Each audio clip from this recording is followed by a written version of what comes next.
অভ্যুত্থানের অনেক আগে আল জাজিরার আই ইউনিট একটা তথ্য পেয়েছিল। একজন বাংলাদেশি মন্ত্রী, যার বেতন কিনা মাত্র $13,000, তিনি ব্রিটেনে বিপুল সম্পদের এক সাম্রাজ্য গড়ে তুলেছেন। এই অভিযোগ অনুসন্ধানে আই ইউনিট একটি ছদ্মবেশী দল গঠন করে। 2023 সালের মধ্যে, অর্থাৎ যেটা ছিল গণ অভ্যুত্থানের আগের বছর, আমাদের ছদ্মবেশী প্রতিবেদকরা মন্ত্রীর ঘনিষ্ঠ লোকজনের কাছে পৌঁছায় এবং তার $1,40,00,000 লন্ডনের বাড়িতে আমন্ত্রণ পায়। হ্যালো মিস্টার লি, প্লিজ আসুন, স্বাগতম। হ্যাঁ, এটা খুবই নিরিবিলি একটা বাড়ি। আমার নিরাপত্তার জন্য খুবই সুরক্ষিত এমন একটা বাড়ি প্রয়োজন ছিল। মোট কত তলা? 5 তলা। এটা আমাদের সিনেমা হল।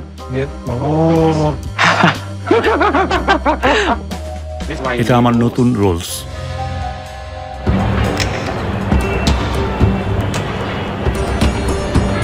চৌধুরী বন্দর শহর চট্টগ্রামের একটা প্রভাবশালী পরিবারের সদস্য।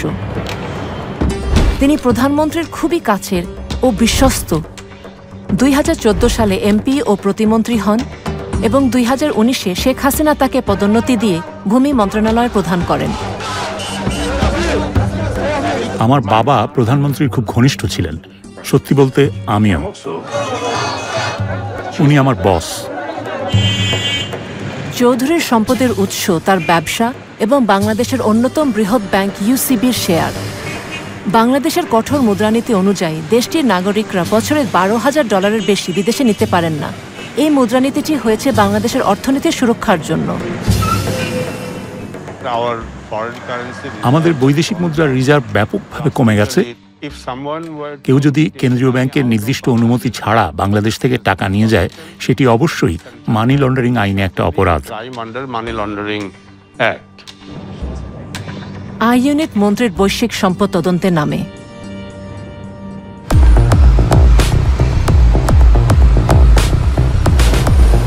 প্রথমে আই ইউনিট দেখার চেষ্টা করে মন্ত্রীর কি পরিমাণ সম্পত্তি ব্রিটেনে আছে। ফলাফল চমকে ওঠার মতো। চৌধুরী ডেভেলপারদের কাছ থেকে বাড়ি কেনার জন্য বেশ কিছু কোম্পানি তৈরি করেন। 2016 থেকে 2021 সালের মধ্যে তিনি যুক্তরাজ্যে 265টি বাড়ি কিনেছিলেন। তিনি প্রধানত বার্কলি গ্রুপের মতো শীর্ষ ডেভেলপারদের কাছ থেকে কিনেছেন। আপনাদের মন্ত্রীর ব্যবসা রয়েছে। হ্যাঁ, তিনি সম্পত্তির ব্যবসায় জড়িত। আবাসন সংকটের কারণে তিনি প্রচুর লাভ করেছেন। কিন্তু তার কেনাকাটা সেখানে থেমে থাকেনি।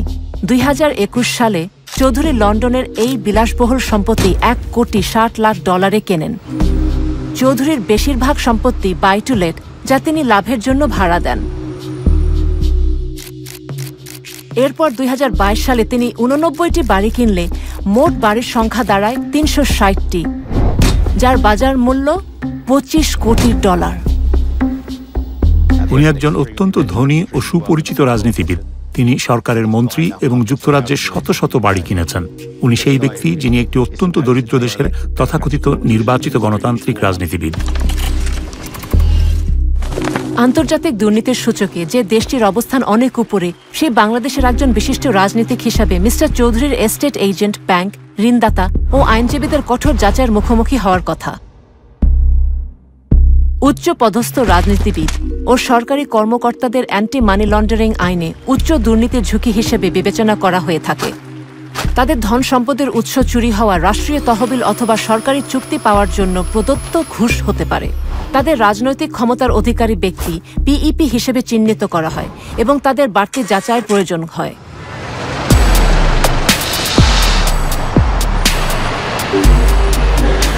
মন্ত্রী কিভাবে এসব যাচাই প্রক্রিয়া অতিক্রম করেছিলেন তা বোঝার জন্য আমাদের একটি গোপন টিমকে তার একটা সম্পত্তি দেখতে পাঠানো হয়।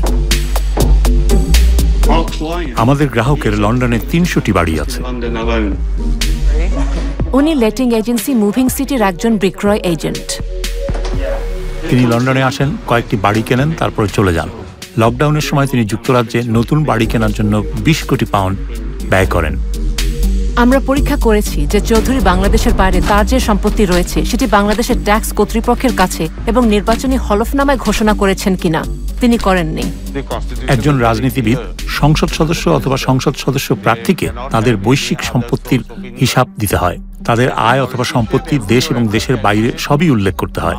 সংবিধান স্পষ্টভাবে বলেছে মন্ত্রীর বেতন এবং অন্যান্য ভাতার বাইরে তাদের অন্য কোনো আয়ের উৎস থাকতে পারবে না।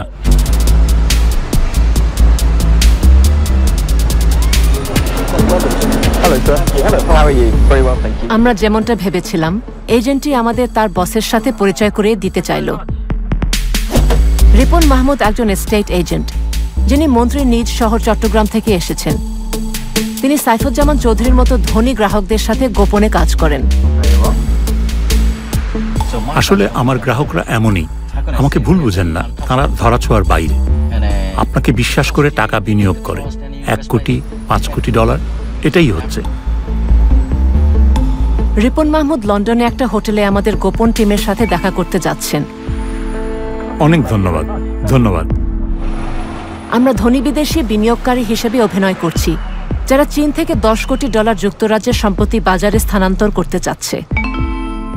রিপন, দেখা হয়ে ভালো লাগলো। আমাকে বিলি ডাকো। বিলি, দেখা হয়ে ভালো লাগলো।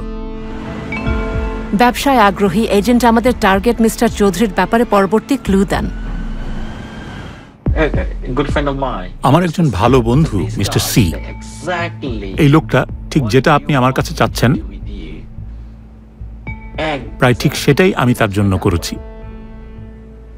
তিনি দুবাইয়ের না, চীন না। উনিও বিদেশি? হ্যাঁ, অবশ্যই। তিনি একজন পিইপি এবং বিদেশি। তিনি একজন মন্ত্রী, একজন ক্ষমতাধর মন্ত্রী। তিনি বুদ্ধিমান, তিনি বড় প্রকল্পে যান না। যখন আপনি বড় প্রকল্পে যান, কর্তৃপক্ষ সতর্ক হয়ে যায়। বড় টাকা, বড় সংখ্যা সবাইকে সতর্ক করে দেয়। আপনি বুঝতেই পারছেন আমি কি বলছি। তাই তিনি 1 কোটি আনেন। আপনি বুঝতে পারছেন তো আমি কি বলছি? এবং উনি বলেন আমি নগদে কিনিনি, ব্যাংক আমাকে টাকা দিয়েছে। রিপন যখন মন্ত্রীর ব্যবসা দেখছে, তখন বাংলাদেশের সাধারণ নির্বাচনও বেশ ঘনিয়ে এসেছে। হাসিনা সরকারের একজন গুরুত্বপূর্ণ ব্যক্তিত্ব হিসেবে দুর্নীতি নির্মূলের কথা দিয়ে তিনি বেশ প্রচারের আলোতেও এসেছেন। এদিকে আমাদের লন্ডনের টিম একটা গুরুত্বপূর্ণ তথ্য পেল যে মন্ত্রীর যুক্তরাষ্ট্রের সম্পত্তি আছে। সেখানে তিনি 9টি বিলাসবহুল অ্যাপার্টমেন্ট কিনেছেন, 5টি নিউ ইয়র্কের প্রধান এলাকায় এবং আরও 4টি নদীর ওপারে নিউ জার্সিতে।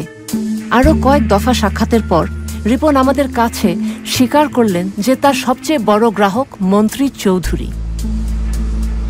আমার সবচেয়ে বড় গ্রাহকদের একজন আগামীকাল শহরে আসছেন। উনি বাংলাদেশ থেকে আসছেন। তিনি ভূমিমন্ত্রী। তিনি তোমার গ্রাহক? হ্যাঁ, আমি 4 বছর আগে তার জন্য সবকিছু সেট আপ করেছি। এখন প্রতি বছর সে আমার মাধ্যমে প্রায় 10 কোটি ডলারের বেশি বিনিয়োগ করে। মন্ত্রী বাংলাদেশে ফেরত যাওয়ার আগে তার সাথে আমাদের দেখা করতে হবে।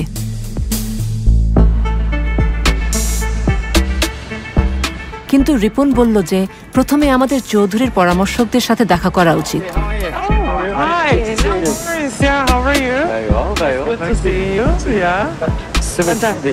প্রথমে আমরা মন্ত্রীর আইনজীবীর সাথে দেখা করলাম।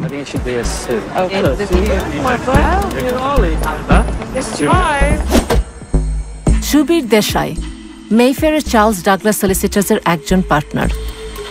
তিনি কোম্পানির মানি লন্ডারিং রিপোর্টিং অফিসার হিসাবেও কাজ করেন, যার দায়িত্ব হচ্ছে কোম্পানির আইন কানুন মেনে চলা নিশ্চিত করা। এখানে দেখা যাচ্ছে তিনি রিপন এবং মন্ত্রীকে নিয়ে রাতের খাবার খাচ্ছেন। 2021 সাল থেকে তার প্রতিষ্ঠান চৌধুরীর কোম্পানিগুলোর 100টিরও বেশি ঋণের আইনগত কাজগুলো করেছে, সম্পত্তির পুনঃ অর্থায়নের ব্যবস্থা করেছে।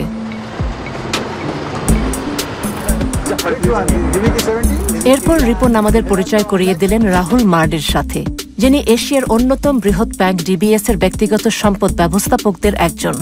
রিপন বলেন, চৌধুরীকে ব্যাংকে গ্রাহক করায় রাহুল কিছু চ্যালেঞ্জের সম্মুখীন হয়েছিলেন, যা ব্যাংকিংয়ের ভাষায় নতুন গ্রাহকের যাচাই বাছাইয়ের প্রক্রিয়াকে বোঝায়।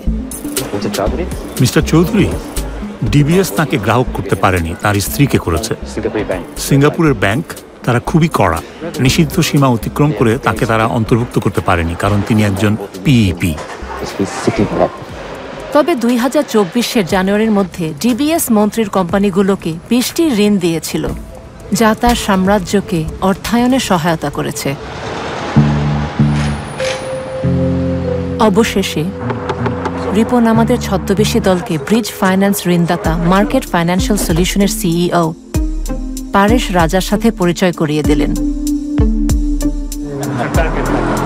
মেফেয়ারের এই ঋণদাতা মন্ত্রীর জন্য শত শত ঋণের ব্যবস্থা করে দিয়েছেন। আসলে আপনি এখানে যা দেখছেন সেটা এক ধরনের সহায়তা নেটওয়ার্ক। স্পষ্টতই এই নেটওয়ার্ক ব্যবহার করে মন্ত্রী তার জাল ছড়িয়েছেন। রিপনের নেটওয়ার্কের মধ্যে সেই ডেভেলপাররাও রয়েছে যারা মিস্টার চৌধুরীর কাছে সম্পত্তি বিক্রি করেছে। চৌধুরী তার প্রায় 1/4 সম্পত্তি 80-টিরও বেশি ব্রিটেনের শীর্ষ নির্মাতা বার্কলে হোমস থেকে কিনেছেন। আমরা রিপনের সাথে বার্কলের বিপণন অনুষ্ঠানে একজন নতুন ছদ্মবেশী রিপোর্টার পাঠাই, এটা জানতে যে কিভাবে মন্ত্রীর মতো পিইপিরা বার্কলের মাধ্যমে এত সম্পদ কিনে থাকেন। আমি বার্কলের সাথে খুব ঘনিষ্ঠভাবে কাজ করি। আমি চেয়ারম্যান, ম্যানেজিং ডিরেক্টর সবার সাথে পরিচিত, কারণ বার্কলে গ্রুপের সাথে আমি অনেক লেনদেন করি। বার্কলে জানে আমি বেশিরভাগ পিইপিকে বার্কলেতে নিয়ে গিয়েছি। তারা জানে আমি কিভাবে কাজ করি। যদি আপনি তাদের কাছে যান, তারা বলবে উনি একজন পিইপি, সুতরাং আমরা এটা করতে পারবো না। কিন্তু আমার মাধ্যমে গেলে আমি তাদেরকে এমনভাবে উপস্থাপন করি যে তারা না করতে পারেন না। আমাদের ছদ্ম পরিচয়ের আলোচনায় মন্ত্রী সম্পর্কে আরও একটি তথ্য মেলে। আমি বেশ কিছু পিইপির সাথে কাজ করি। তাদের একজন মন্ত্রী এশিয়ার, তার 300-রও বেশি বাড়ি আছে এবং আমি দুবাইতে এগুলো তার জন্য কিনেছি।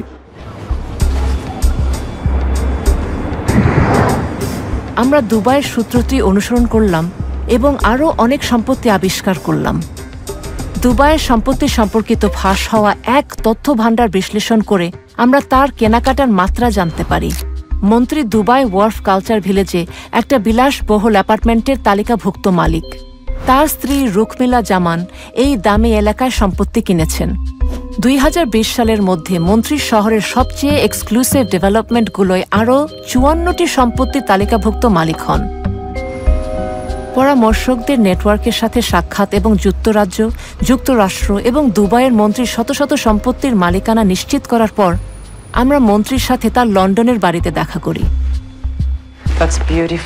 তিনি কি আমাদের কাছে প্রকাশ করবেন তিনি কিভাবে বিদেশে তার সম্পদের সাম্রাজ্য গড়ে তুলেছেন?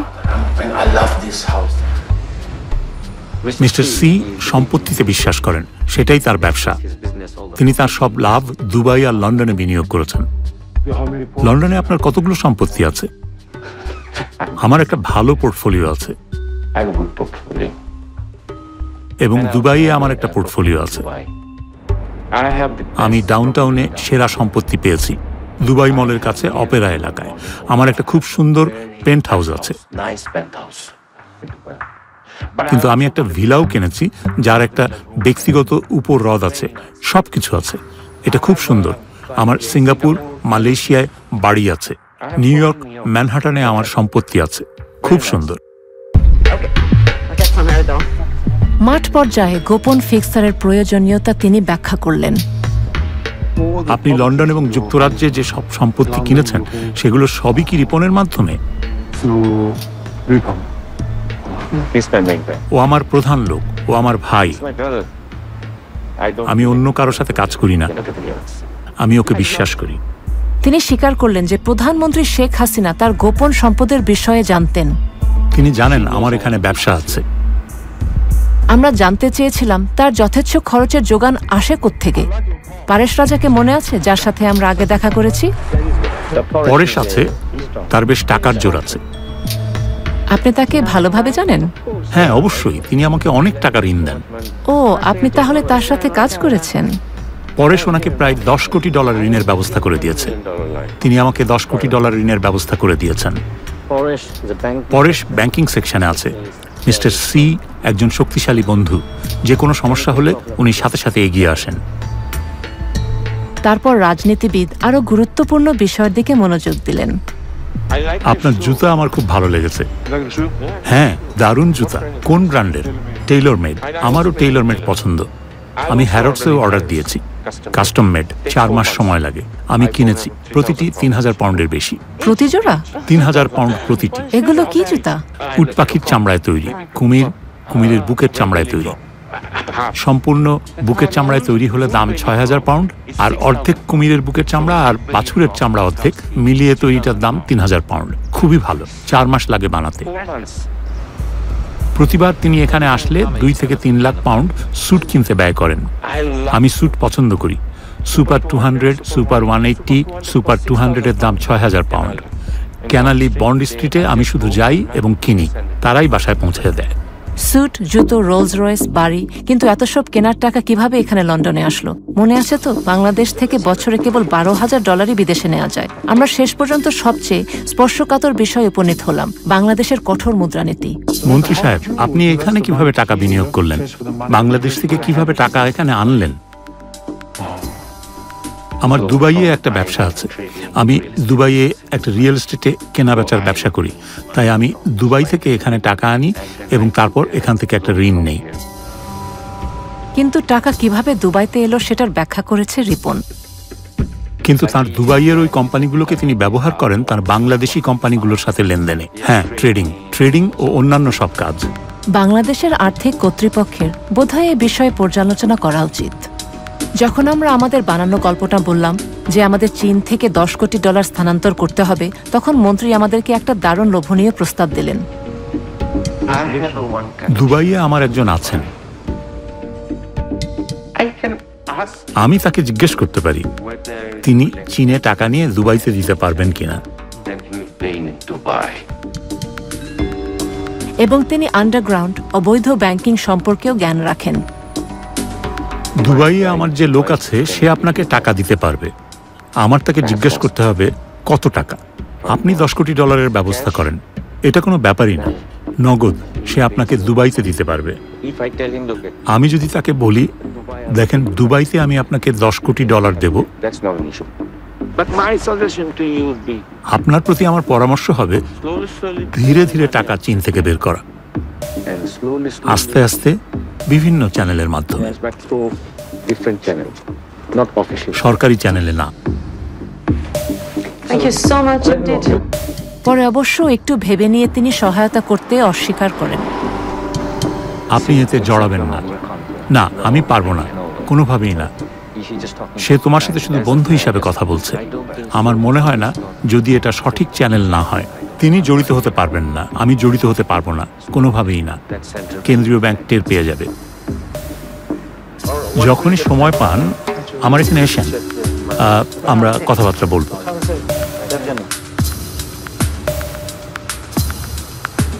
মন্ত্রীর বাসায় পুনরায় যাওয়ার নিমন্ত্রণ সহ আমরা বের হলাম, এবং যখন আমরা ফিরতে যাচ্ছিলাম, ক্যাবের ভিতর রিপন মন্ত্রীর বৈশ্বিক সম্পদের প্রকৃত মূল্য জানালো।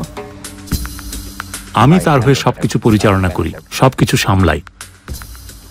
আসলে তার নিউ ইয়র্ক আর সান ফ্রান্সিসকোতে $2 কোটি স্টক আছে, কিন্তু দুবাইয়ে তার $19.5 কোটি আছে। এই $19.5 কোটি তিনি দুবাইয়ের রিয়েল এস্টেটে বিনিয়োগ করেছেন। লন্ডনে তার $30 কোটি আছে। আমাদের তথ্য কাজে লেগেছে। আমরা মন্ত্রীর সম্পদের প্রকৃত মূল্য বের করতে পেরেছি, যা প্রায় $70 কোটি। কিন্তু একটা চূড়ান্ত চমক তখনও বাকি ছিল। সর্বশেষ কোম্পানি হিসাবে দেখা গেছে যে চৌধুরী তার নিজের কোম্পানিগুলো থেকে নিজে £4.70 কোটি বা $6.20 কোটি ঋণ নিয়েছেন। কিন্তু এসবের কিছুই চৌধুরী বাংলাদেশের আয়কর কর্তৃপক্ষের কাছে প্রকাশ করেননি। একজন আইনজীবীর মতে বিষয়টি তাকে ব্রিটেনেও সমস্যা ফেলতে পারে।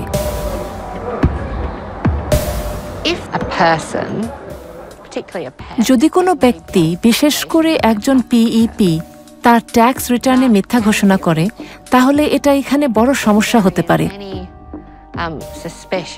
যদি কোনো সন্দেহ থাকে যে একজন ব্যক্তি অপরাধমূলক কার্যক্রম থেকে লাভবান হচ্ছেন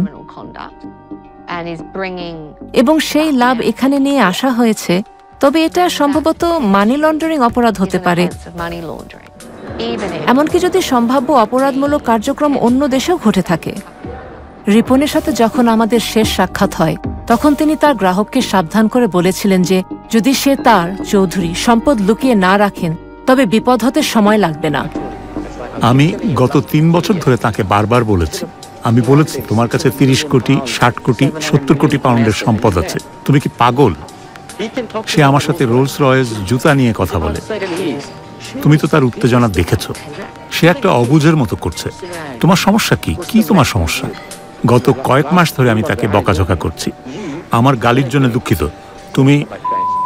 আমি বলেছি, এবং তোমার জন্য পুরো পরিবার।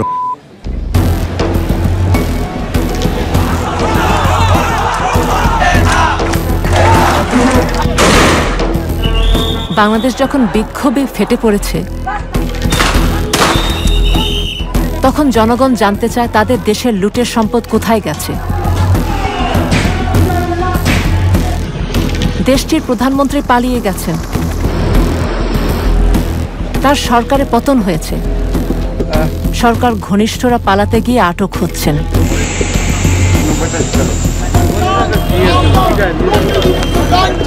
ইউসিবি ব্যাংকের বাইরে বিক্ষোভ হয়েছে। শেয়ার হোল্ডাররা বলছে চৌধুরীরা ব্যাংকটি লুট করেছে। এর কিছুদিন পরই কেন্দ্রীয় ব্যাংক ব্যাংকটির গ্রাহক এবং ব্যাংকটির অস্তিত্ব রক্ষার প্রয়োজন উল্লেখ করে বাংলাদেশের কর্তৃপক্ষ চৌধুরীর ব্যক্তিগত ও ব্যবসায়িক ব্যাংক অ্যাকাউন্টগুলো মানি লন্ডারিং আইন অনুযায়ী স্থগিতের নির্দেশ দিয়েছে। দুর্নীতি বিরোধী নজরদারি সংস্থাগুলো বলছে চৌধুরীদের এসব কাজে সতর্কধ্বনি বাজছে। এটা সত্যি যুক্তরাজ্যের জন্য একটা সতর্ক সংকেত হওয়া উচিত।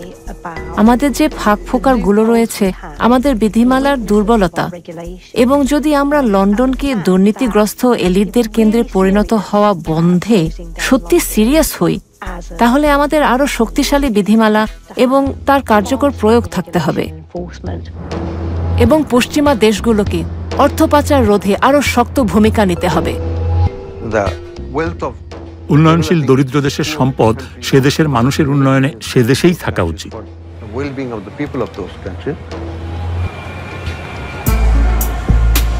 চৌধুরীর বর্তমান অবস্থা অজানা, তার ভবিষ্যৎ অনিশ্চিত, কিন্তু আই ইউনিটের হাতে একটি সাম্প্রতিক কল রেকর্ড এসেছে।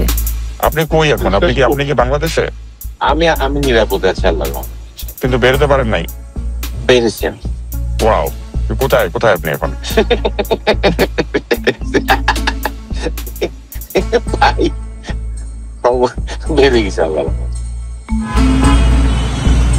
বাংলাদেশ চৌধুরীর অবৈধভাবে কোটি কোটি ডলারের সম্পদ আহরণের ঘটনাটি তদন্ত করছে।